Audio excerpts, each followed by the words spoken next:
दिल्ली की तिहाड़ जेल के बाहर सरेंडर करने आए कैदियों की कल लंबी कतार देखने को मिली। कैदियों में होड़ लगी है कि कौन पहले जेल में दाखिल हो जाए। दरअसल कोरोना के दौरान सुप्रीम कोर्ट के आदेश पर 4,683 कैदियों की रिहाई की गई थी और इसमें 1,184 कैदी दोषी करार दिए गए थे, जबकि अन्य विचाराधीन कैदी थे। लेकिन इनमें से अधिकतर कैदियों ने अब तक जेल में वापस सरेंडर नहीं किया था। इसके बाद 24 मार्च को सुप्रीम कोर्ट ने सख्ती दिखाते हुए आदेश दिया कि जेल से बाहर आए सभी कैदियों को 15 दिन के अंदर जेल जाकर सरेंडर करना होगा। सरेंडर करने की आखिरी तारीख 7 अप्रैल थी और ऐसे में कल यहां पर सरेंडर करने की होड़ लग गई। अब तक 1,768 कैदी सरेंडर कर चुके हैं। आपने पानी और राशन के लिए लोगों की लंबी लाइनें देखी होंगी, लेकिन शुक्रवार को तिहाड़ जेल के बाहर अलग ही नज़ारा था। यहाँ पर ऐसे लोगों की लंबी लाइनें थीं जो कि तिहाड़ जेल में जाने को बेकरार थी। दरअसल ये वो लोग थे जो कि तिहाड़ जेल में सरेंडर करने आए थे।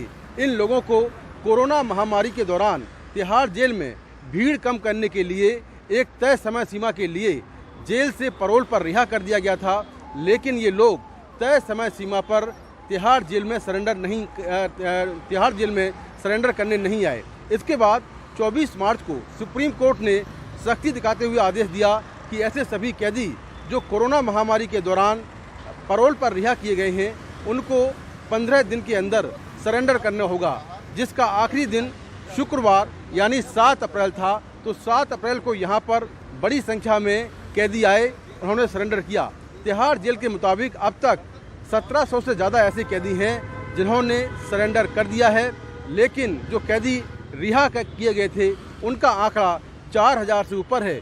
यानी कि अभी भी ऐसे बहुत सारे कैदी हैं जो कि सरेंडर करने नहीं पहुंचे हैं। अगर वो नहीं पहुंचेंगे तो उनके खिलाफ सख्त कार्रवाई की जाएगी और जो कैदी फरार हो जाएंगे उनकी तलाश पुलिस करेगी। तो भारत के कोने कोने से यहाँ पर कैदी शुक्रवार को सरेंडर करने आए और यहाँ पर सरेंडर करने वालों की लंबी लाइनें देखी गई। नई दिल्ली से मुकेश सिंह सेंगर, एनडीटीवी इंडिया। सरकार फेक न्यूज पर लगाम लगाने की तैयारी में है। इसके लिए एक फैक्ट चेकिंग यूनिट बनाई जा रही है। एनडीटीवी से बात करते हुए संचार और सूचना प्रौद्योगिकी मंत्री राजीव चंद्रशेखर ने कहा कि सरकार अगर किसी खबर को फेक न्यूज करार देती है तो फिर उसे ऑनलाइन नहीं चलाया जा सकता। एडिटर्स गिल्ड ऑफ इंडिया ने इसे प्रेस की आजादी को कुचलने वाला कदम बताया है। इससे मीडिया की स्वतंत्रता कमजोर होगी, ये कहना है।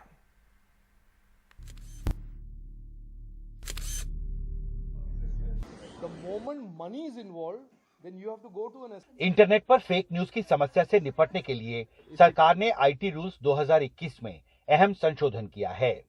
अब वो एक फैक्ट चेकिंग यूनिट बनाएगी जिसके आदेश ऑनलाइन मीडिया को मान्य होंगे।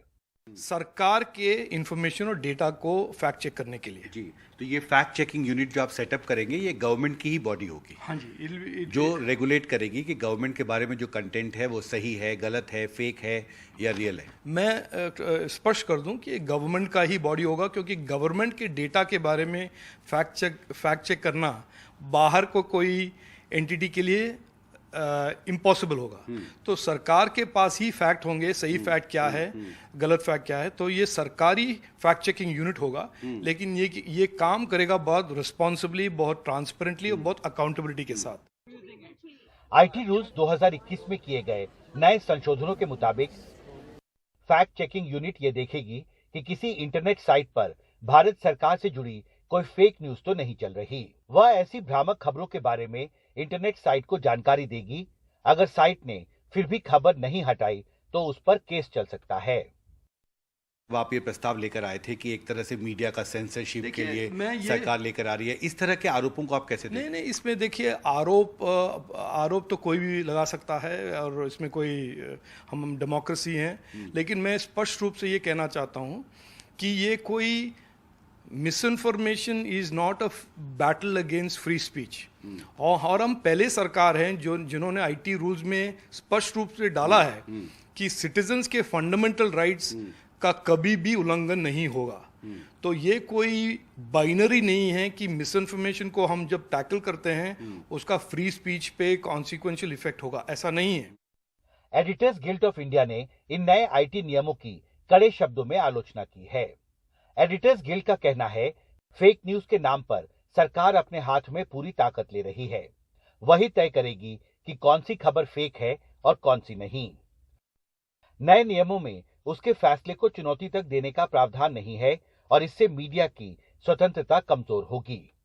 समझते हैं कि फेक न्यूज बहुत एक विकराल सा इकोसिस्टम डेवलप हो चुका है, लेकिन इसको इफेक्टिवली डील करने के लिए आइडियल बात तो ये होगी कि अगर हमारे पास एक डेडिकेटेड कानून हो, जैसे कि डेडिकेटेड फेक न्यूज लॉ है, सिंगापुर में है, मलेशिया में है और फ्रांस में है। अगर भारत इस तरह का कानून लेकर आ जाए तो बहुत अच्छी बात है। इंटरनेट पर फेक न्यूज को कैसे रोका जाए, ये सवाल बेहद पेचीदा है और इस मसले पर पिछले कई साल से देश में बहस चलती रही है। इस बार भी नए आईटी नियमों के आने के बाद इस संवेदनशील मसले पर एक नई बहस शुरू हो गई है। अब देखना महत्वपूर्ण होगा कि इन नए आईटी नियमों के आने के बाद जो सवाल उठे हैं, इन सवालों से सरकार आने वाले दिनों में कैसे निपटती है। दिल्ली से सुदेश के साथ Himanshu Shekhar, NDTV India. Israel ने आतंकी गुट हमास को निशाना बनाकर दक्षिण लेबनान और गाजा पर हवाई हमले किए। ये लेबनान से इजरायल पर 34 रॉकेट दागे जाने के जवाब में हुआ। सारा तनाव यरूशलेम के अल अक्सा मस्जिद में कार्रवाई से जुड़ा हुआ है।